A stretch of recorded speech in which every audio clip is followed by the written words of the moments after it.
Hello, everyone, and welcome to Strong Start Sundays. I am your host, Dr. Rachel Edoho-Eket, and I'm so excited for you to join us for tonight's session. It's going to be awesome, and I know you're going to walk away with some amazing ideas and strategies for you to consider and think about this school year. So it is my pleasure to introduce Dr. Jessica Cabine. She is an amazing principal coming out of the state of Minnesota, and she's going to tell us a little bit more about the campuses that she runs, but she's also a wonderful speaker and an author. Welcome, Jessica. So great to have you tonight. Oh, thank you. I'm excited to be here. I'm glad, we're both kind of getting back into the swing of things. We're still alert, we're awake, and we're ready for another week back, rebuilding that muscle from the summer. Definitely rebuilding the muscle, getting back into the groove of things. And our staff returned on Thursday of last week, and we had an amazing time. That first day back, we like to do the staff breakfast, and then we will go out into our neighborhoods and we visit the bus stops and we hand out pencils and save the date cards and lollipops. And it's always a great time to see our families. And I think, Jessica, you came back last week as well. Is that right? Yep, we came back Monday, and then kids will return on Wednesday of this week. So we've had teachers in, we did conferences, just a couple more days of preparing, and then Wednesday they all show up at the high school. So super exciting. I cannot believe it's already that time of year. We know some of the people watching are already into their school years for the last couple of weeks. Some of us are getting ready to get there. We're gearing up, and then others are going to be starting after Labor Day. So this is a great time for this conversation to think about how we can set the tone for a really positive and powerful school year. So thank you for being here tonight, Dr. Cabine. And before we jump into the conversation, I want to remind you to pick up your copy of Relational Intelligence, the Key Factor to Exceptional School Leadership. Dr. Brad Johnson and I wrote this book together really to think about ways that we as school leaders can continue to have strong relationships with everyone that we serve and to keep amazing teachers in our building. That's something that's really important that we all need to continue to work towards as our teachers have amazing schools and amazing choices. And we want the best in our buildings for our community. So thank you for picking up a copy of Relational Intelligence.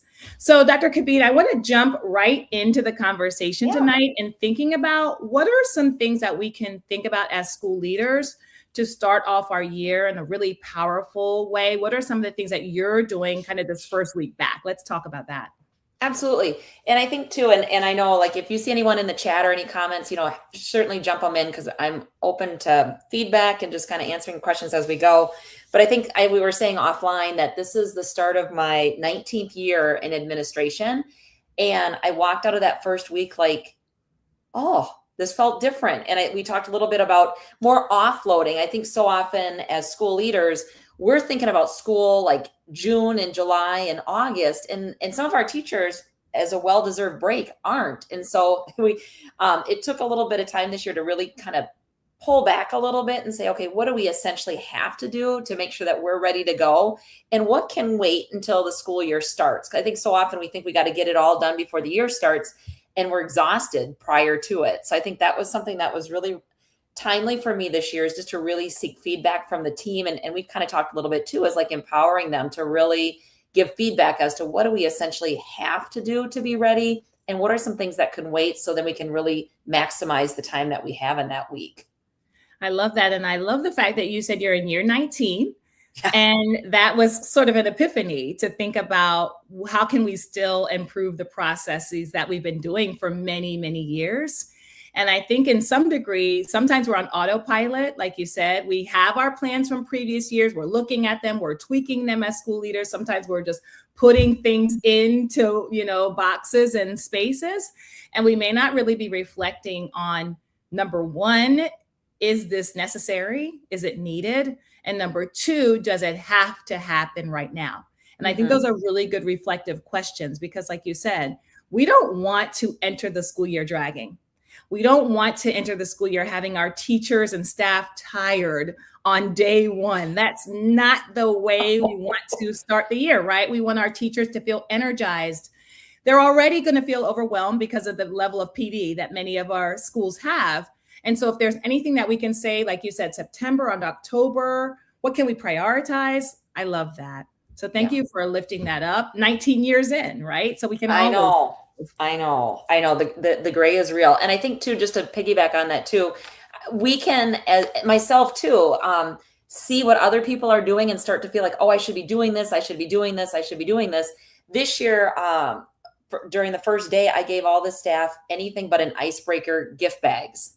Ooh, tell us more. No icebreakers. It was like a bottle of water, some tea, granola bars, a journal, notebook, and then I printed out the agenda for the week and put it in a file folder. And it was like I gave them all a car. They're like, we don't have to sit and do all these other things. I'm like, nope.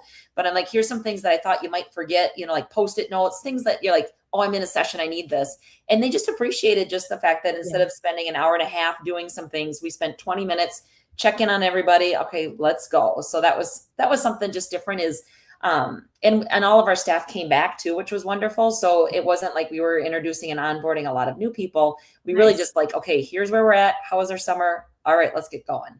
I love that. And I'm sure your staff really appreciated that. So I want to do a quick check-in. Dr. Sonia Matthews is here joining us from Maryland. It's great to see you, Dr. Matthew. We appreciate you being here for this conversation tonight. And Dr. Kabeen, as you were thinking about and talking about your icebreaker, your anything but an icebreaker, I think that's really cool.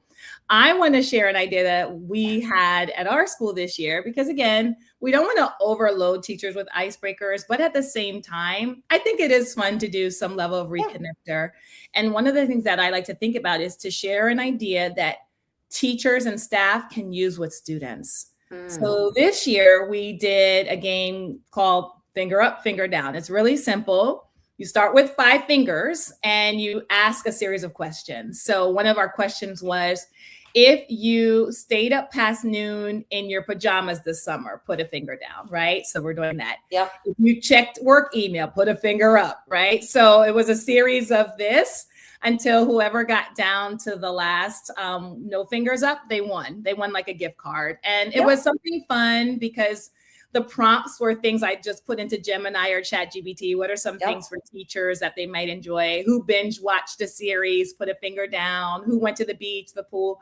So it was simple things. People could laugh about them and connect, but it didn't take a long time. And then when we said, this is something you can do with your students, I think people got excited about that, right? Because it's something that is useful and you just tailor the questions. So Dr. Matthews given us some feedback around icebreakers should be intentional and definitely not too long. We agree with that because you can still have fun with them. But our icebreaker took a total of 2 minutes. It was really, really quick. And it was fun. It was fun to Absolutely. Yeah. So I want us to think about our energy, leaders, as we are entering into our schools.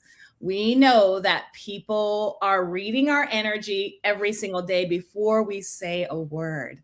So I want us to think about what energy are we bringing into the building? And Dr. Kabeen, I want to hear some of your thoughts around the question, how can we bring that level of optimism and hope that we know we need as leaders without asking staff to ignore some of the challenges that they may already be feeling before the school year even starts, some of that anxiety? How can we balance that? Well, I think it leads like acknowledging it too. And I think when I started Monday back with staff, that weekend I had the opportunity to have a 2-year-old in the house until Monday morning. So I walked into greeting staff saying, I haven't had a 2-year-old in my house in a long time. I had to get up early. I had to figure out how to do my hair in the dark, and people are laughing at me. And I'm like, and on the same end, my youngest son is going to college. So I am exhausted and emotionally, like I'm just different. And I think just acknowledging, and people came up to me and they're like, oh my gosh, my son went to college. This is how I handled it. Or just like letting people know that you're people outside of your position. And so if things are happening, I think that's the biggest thing too, that those first couple of weeks, oh my gosh, my kid's sick. I got to do something, like being transparent and saying, hey, you're still human. We're here for you. So I think that really like led with it, is just to be like, we know that things are happening outside of work and we're here to help and support you. And then I think just like, this is going to be a great year. Like I always lead with that. And I think we both know that there's a ton of research around gratitude and reflecting and reframing and building that muscle to help other people see that, because you can't sit in the suck too long, especially as school leaders, because it'll just keep bringing you down. So you just have to keep refining the work, and leading with great things. I think we both do morning journals and devotionals. I always look for those 3 things I'm grateful for every single day.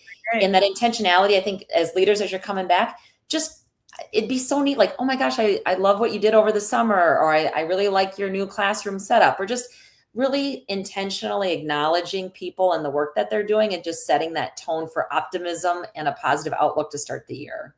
Yeah, thank you for that. I love all the examples.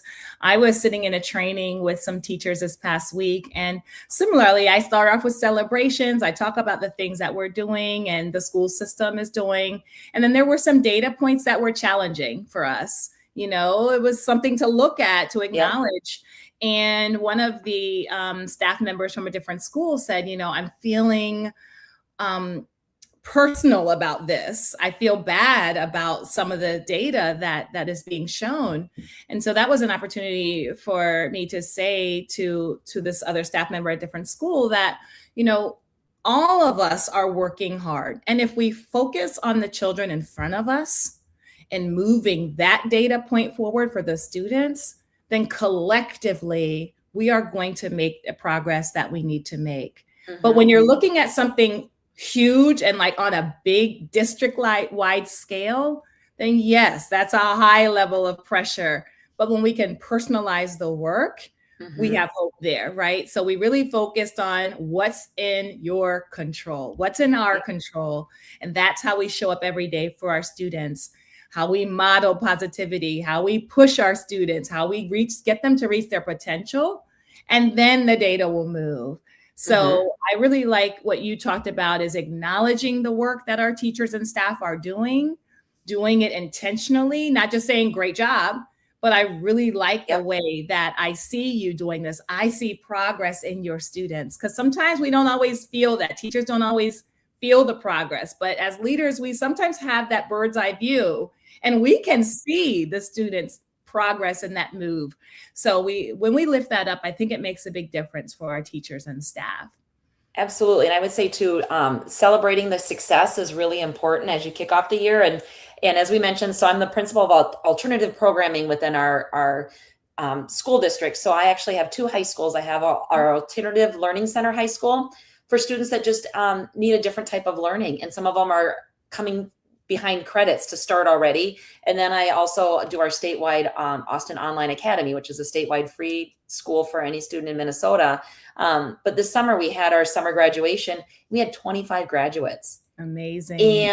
And we look back at the data to say, okay, think about the student 4 years ago and where they were and where they are now, and what steps did we take to get there, and to build that muscle of success. And they're like, oh my gosh, I didn't think that they would make it. Now look what they're doing. They're going into the military, or they're going to community college, or they're going on to college, and just building, like you said, on those individual successes, and then growing that work. Like, you've already done the hard work. We're just going to handle the hard better and keep moving forward. Yeah. Thank you for that. And congratulations to all of those graduates in your school. Our district just had our summer graduations as well. And there are always so many beautiful stories that emerge from the kind of alternate pathways and students reaching their graduation day. So that is a huge celebration for all teachers, kind of that K-12 continuum, knowing that you have contributed to the success of a child. So I love that. So something else to think about, and you already somewhat mentioned this, but how can we think about ways to include feedback from our staff and input around decision-making during the school year? What are some things that you suggest for that? Well, and we talked about this a little bit offline too, is just, this was the first year too that I brought our workshop plan forward to our leadership team. And I said, I think we got to cut some things. I think it's too heavy this year. And so we actually went and looked and moved some things around and moved some things further back. We talked a little bit too about implementation time during workshop week. So instead of just saying, we both use talking points, for example. I know both our districts do. So instead of just saying, okay, here's your talking point training, and now it's 3:30 and school's out, or, our PD day's over.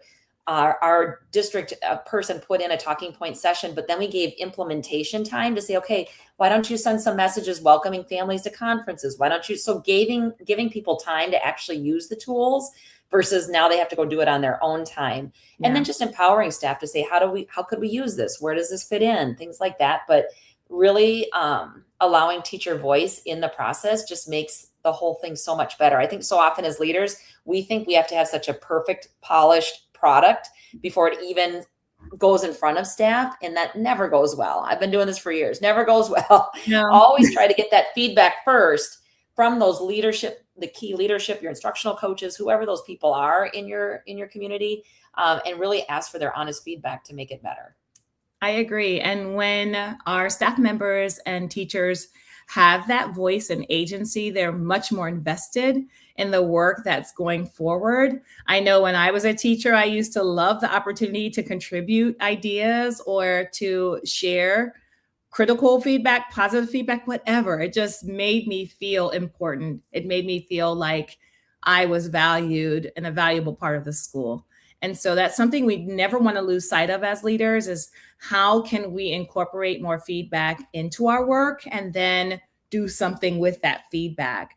So some of the things I want us to think about tonight are just 3 questions as leaders. One of them is, what can we decide? So there are some things that ultimately we have to decide as leaders. Those are things like staffing decisions, who we're hiring, those sort of things. That falls on the leadership team. In terms of the assistant principal, the principal, and those things. But there are other things that I want us to think about. The second question is, what can we do collaboratively with our staff? So what are those shared decisions that we can make? And I know in our school, one of the shared decisions that we worked on was our master schedule. We started conversations about changing our master schedule very early this year. We started in January, February, and we went all spring, taking feedback from across our teams, across special ed, across ELD, teachers who teach ESOL. We took a lot of feedback from our reading specialists, our math coaches, and we were able to make a shared decision together. And then the third question is, what can we empower our staff to do that staff can lead? So that's another thing that you can kind of categorize some of the decision making. What are some things that we want the staff to take ownership of? And for us, that's like our PBIS program. We have a school counselor and a teacher leader who leads our PBIS with the input of the staff. And that helps us come up with incentives and, different things for children that they would enjoy doing. And that's something that my hand is not necessarily on, but it's something that a core group is working through. And so that's wonderful, because we want our staff to have agency to make our school better. Mm-hmm. Mm-hmm. I know. I think it's a different type of leadership where you are trusting others to lead alongside, where I think maybe like when we were in school and we had leaders, it was a very different mindset. And so we're really shifting the practices of, we can't do this alone. And leadership really does become a collaborative effort. And I think, I'm sure your scores, your culture, your community sees that when everybody puts their hands in something, it just gets better. It does. It makes such a big difference. I like to always joke, if I have a good idea, it's just good. But if I can combine the expertise of people who are passionate about the work, it becomes great. It's just so much better than what I would have thought of myself. And so we're all learners, but when we can really put our heads together, we have the potential to do a lot. And I like, Dr. Kabine, that you talked about kind of the past way of leadership versus how it has changed. And I think this is a great segue. There's no way that we as leaders can do everything ourselves. It just doesn't work well. And so you have a new book out. I do. With called The Drip Effect, that we'd love to hear more about, because I think it transitions really nicely into ways that we can think about leading differently, because leadership is different now. We have to evolve in our leadership. Absolutely. And I was saying how incredibly well timed tonight was, because the premise of this book started a year ago today. So I just want to walk you through last year's workshop week. So last year on this date, it was a Monday. That night, I completed my doctoral degree. Congratulations. I was on the Zoom call defending this work that I had been working on for 3 to 4 to 5 years. I can remember going to swim meets with dissertation articles out, notebooks, like constantly, my life was in a textbook, and it was 6 days a week. My library and our media center was full of articles all summer. Last summer, I took vacation to come into work to write this thing. So like Monday night, I defended, and ironically, that night I actually got to celebrate with Jimmy because he was coming through town. So saw Yeah. him. Tuesday was our last day of professional development. I remember Todd Whitaker came and did our convocation. Excited. Wednesday, first day of school. Wednesday night, I drive 2 hours up to the airport, flew to Michigan. Thursday, did a convocation for another district. Okay. Thursday night, flew back home, got back home at midnight, turned around, did school Friday, turned 49 on Friday. Wow. Saturday morning. Listening to that. And I'm a busy person. That's a lot. That's a lot, right? And like Saturday morning, I got to run this race that I look forward to every year with my boys. That's my birthday gift to them. And I was just exhausted. And I'm like, oh my gosh, the school year has just started. And I know I'm not the only one that feels like that. And I think sometimes we keep doing because we don't know how to say no. And sometimes we can have too much of a good thing too. And so that's where the drip effect really comes into play, is just really thinking about things differently. And I think we talked a lot about this already, just that steady, small stream, like lasting impact doesn't just happen by like a magical thing. It's just steady impact. Just keep dripping it along. And so I just got to read one quick piece to this, Dr. Edoho-Eket, if that's okay. Okay. This is like my favorite part to the book. When we lose sight of who we are, it's easy to get swept up in the doing, checking boxes, answering emails, and chasing outcomes. Over time, that pace starts to feel normal and honestly even noble. But in the process of moving quickly, we drift from presence to performance and from purpose to pressure. And that's when the cracks begin to show, not because we're not capable, but we're carrying more than we were ever meant to hold. And so I just, Jimmy and I have been working through this throughout the course of this year, and I've been living it. I got to dedicate the part to the book to the staff at Austin Online and Austin Area Learning Center, because I think they really would say, if they were here tonight, that I lead differently now because I've let a lot of things go. Yes. And it's really hard. There's ego involved in that. There's, when you're thinking about the framework, it's really about stepping away from that hustle culture of always doing, and being. Because when you look back, you don't have a lot to show for it, or you're exhausted because of it. So it's a really quick read. It's a short book because we really want leaders to be able to go in and just implement some of the practices immediately. And when I say leaders, yesterday I did a book talk on this, and there were teachers in the room. Like, everybody is a leader, and you know that. I know that. And I think it's really been helpful in just the 4 rhythms of pause, clarify, act, and refine. And we have additional resources outside of it. Jimmy and I have been just starting to talk around it at different convocations and back to school. But I really hope that people see that you deserve better. Like, you deserve to be able to go home Friday night and not be exhausted. Or you deserve on Sunday night to be engaged in conversations with your good friends and not be anxious about Monday. So I think that's really where that work is coming from. And I'm excited about the initial feedback, because we just released it at the end of May, and people are like, oh my gosh, I really need this right now to start my year. I mean, I cannot tell you how excited we are for the book, because it is something that is necessary. I feel very strongly about boundaries. I'm someone who had to learn the very, very hard way about burnout and what it feels like to reach a breaking point in your career, or reaching a breaking point personally, to say, I do not see a path forward. And we never want to get to that point, because we're strong leaders and we are needed, right? Our leadership is needed in our school communities. And so we cannot push ourselves to that breaking point. No. So I'm really excited for people to read your book, because not just leaders, teachers, staff, we all, when you mentioned, some of that feeling of ego, for me, it was guilt. It was the guilt of saying no.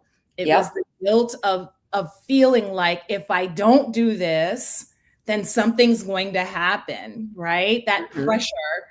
And I think once you learn different strategies to use, you'll see the building is still going to run well. See leaders stepping up and emerging. you'll see and feel a different level of affect and satisfaction in your work. There's so many positive things that come out of leading in a different way, but leading very intentionally. Everything is going to get done. It just may be different. It may look different. It may feel different. Some things you may decide don't need to happen anymore. And that's those collaborative decisions that we make with our staff and thinking about, can we do this? And if so, who is going to do it? And if we don't have a who, it can't happen, right? So I'm really excited for everyone to read your book because I think it's timely. And I think that it's something that all of us can benefit from. I got a message this morning that really, really made me smile today from someone who was at ISD in one of my sessions. And she said, you know, you talked about taking a little bit of time every day to yourself, even if it's 30 minutes to close the door and get a little bit of clerical work done. And she said, I started to do that. And I did not take any work home this week, the first week of school. She said, I've never been able to do that. And I'm so thankful that I can enjoy my family time. And I'm telling you, that was all I needed to hear. It just really touched my heart that she reached out, and to know that this message is getting out there to normalize this level of work is really, really touching to me and important. So I think too, yeah, like as leaders, that was such a great point. As you're coming back to workshop week, I think if I could give everybody listening a permission to shut the door. I think we feel like, okay, we got to have an open door. We got to be available for everybody that workshop week.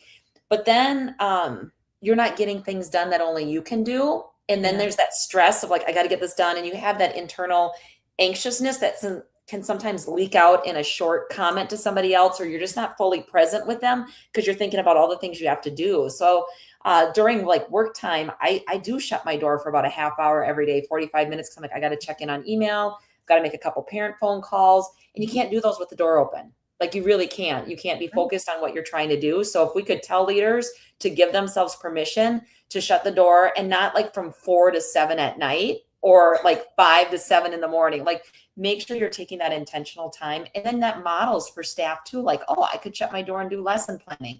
I could shut my door and just take a breather because I had a rough morning. Like you're modeling something that then you're giving permission for others to use and do. Yeah. So I just am so happy that this message is being shared and that people are seeing a different way, because again, there's so much going on. If I think about my career 22 years ago to now, it's very different. The demands are different. And we have to acknowledge that we can't do what we've always done because our environment and the world is changing. So we have to evolve along with what's happening. And it may feel a little bit uncomfortable at first, but I think when you get in a rhythm of accepting, understanding, including, encouraging, then you'll start to see kind of the fruits of your labor for sure. Absolutely. Yeah, absolutely. Benefits. And so I can't believe it, but I know it was going to go fast. We have 2 minutes left in this wonderful conversation.